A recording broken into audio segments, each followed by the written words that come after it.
Magandang araw mga kaibigan. Bigyan natin ng reaction opinion itong post ng SMNI News Online. Pahayag ni BP Sara, isang matinding pasabog laban sa administrasyong ito. Yung binitawan niyang salita na kahit ini-impeach na siya, sinisira siya, lahat na lang na masasamang aligasyon o putik ibinabato sa kanya. Matapang siyang nagpahayag, I will never resign. 32.2 million na hindi ako mag-resign dahil yun ay parang betrayal sa 32.2 million na mga kababayan natin na umoto sa akin. Kung gusto ni BBM, tanggalin niya ako, gawin niya ang lahat, tanggalin niya ako. Ano po masasabi niyo sa performance ng defense team sa ongoing impeachment trial? Lagi ako nagpapasalamat sa legal team, sa defense team, sa mga kababayan natin sa suporta nila sa akin at syempre sa tulong nila sa akin at patuloy nila na pagtitiwala sa Office of the Vice President. Personally, ma'am, kumusta na po kayo? Okay lang ako, ma'am. Sakit lang yung paa ko sa pagtayo ng 2 oras. Thank you for coming here. Yes, masaya ako na nakasama ko ang ating mga kababayan dito sa London at sa iba't ibang lugar galing sa United Kingdom. At masaya din ako na nakausap ko sila at nalaman ko kung ano yung mga problema bilang isang overseas Filipino dito sa United Kingdom. At syempre, nagpapasalamat ako sa panahon na napaabot ko sa kanila yung mensahe ko para sa mga kababayan natin. May balibalita po, ma'am, na magre-resign po kayo. Your reaction po on this? Never gonna happen. Hindi ako magre-resign dahil yun ay parang betrayal sa 32.2 million na mga kababayan natin na umoto sa akin. Kung gusto ni BBM, tanggalin niya ako, gawin niya ang lahat, tanggalin niya ako. You have publicly declared, ma'am, that you will run for president sa 2028 and Senator Robin Padilla said that he is willing to run as VP. Your reaction to this, ma'am? Sa ngayon, pinaprioritize namin yung trabaho namin sa Office of the Vice President at yung defense sa impeachment trial. Kahit pa man na sinabi ko na tatakbo ako sa 2028 elections, lahat ng preparations doon ay mangyayari kapag tapos na yung impeachment trial. Correct. Luis Tro ang sa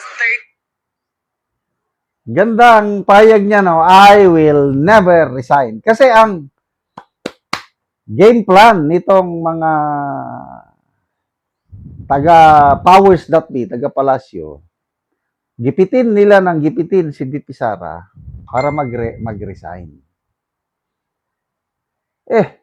Bakit siya magre-resign?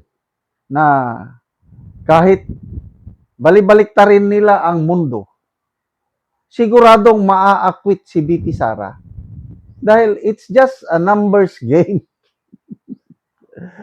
16 ang kailangan nilang boto para makonvict si BP Sara. Saan sila kukuha ng 16? Kahit maipababa pa nila. Palagi ko na lang itong sinasabi. Kailang pasensya na, paulit-ulit lang ito. Para sana maipaabot natin sa kabilang kampo. Suntok sa buwan na makonvict nyo si BP Sara.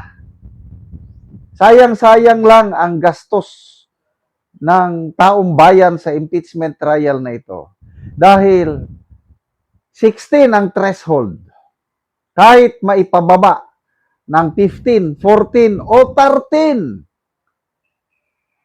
Kahit 13 na lang, partida. Sige, pag may 13 na conviction votes, sige na, makonvict nyo na si BP Sara. Are they sure na makakuha sila ng 13? Never.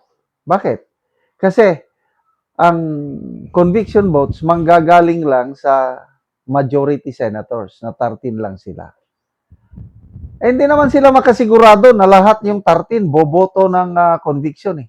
may 3 senador dyan na alanganin, nakikita ko most likely ang boto nila is abstention o baka nga acquittal pa. Sino yung 3 na yan? Palagi yung sinasabi, Senator Mig Subiri. Hindi yan hawak ng Malacanang sa liig si Senator Subiri. Independent-minded yan. Nagkataon lang na napasama siya sa majority block. Maalala nyo nung 2024, nung pinatalsik siya as Senate President, dahil sa People's Initiative Charter Change, ayaw niyang sumunod sa Malacanang.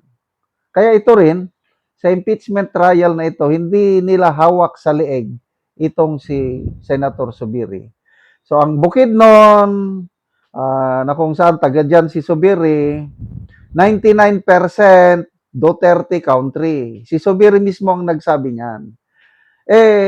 Posibleng kakandidatong governor si Senator Subiri sa Bukidnon sa 2028. So, ano sa tingin nyo? Bobotohan niya ng conviction si BP Sara? No way. So, either abstention or acquittal. Itong dalawa naman, Escudero and GB Ejercito, magre-re-elect yan. So, magiging wais yan. Kaya ang boto nila, hindi ko nakikita na boboto sila ng conviction. Dahil alam nila na re-resbakan sila ng mga nagmamahal sa mga Duterte kung boboto sila ng conviction. Kaya ang isaalang-alang nila yung kanilang future, yung pagiging re-electionist nilang senador. So it's either mag-acquit sila, acquittal or abstention. Di talo pa rin sila.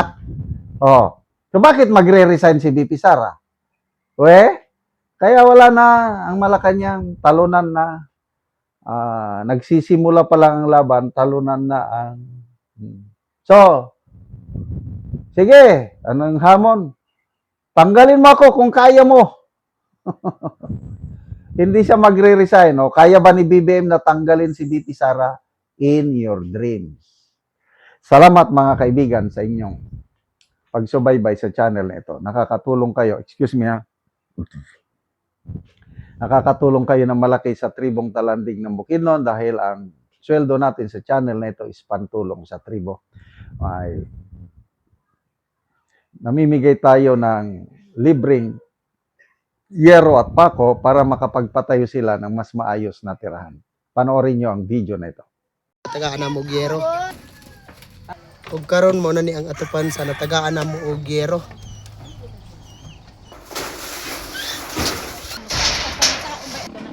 Wakad lang.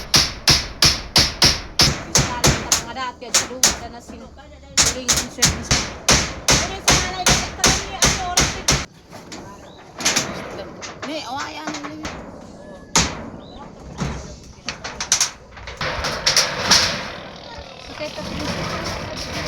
Og karon human gyud sa pag-atop ang gihatag na mo nga yero og among nakita nga maayo na gyud nga tan-awon kay dili na pareha sa una nga walay atop dugay na gyud ni kay gikuanan pag gyud og bagyo so karon naatopan na gyud so maayo na gyud nga tan-awon. Salamat sa Ginoo nga natagaan yung sin kung wala ang kini pastor.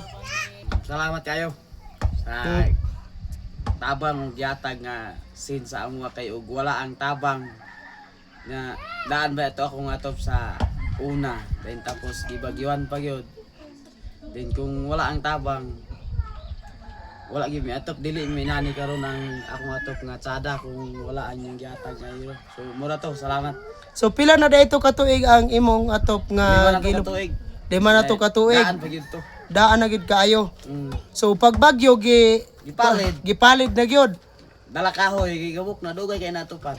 Dugay kaayo. So pila ka bulan nga imo ning himuan diri og para sa atop nga kahoy, pila ka bulan aya nakaatop ka? Totoo yun. Ay minakaatop. Kung wala gani ning tabang, siguro wala pa gini na atop. Wala naman, palid na sa hangin. Oo, so wala unsa day imong trabaho? Ang trabaho, farmers. Magmuso lang. Kung unom ka bulan aya ka makarbis na aya ka mo makakorta. So walay budget gid sa ipalit sa yero. So mura to salamat. Salamat kayo. Salamat kayo. Salamat ka.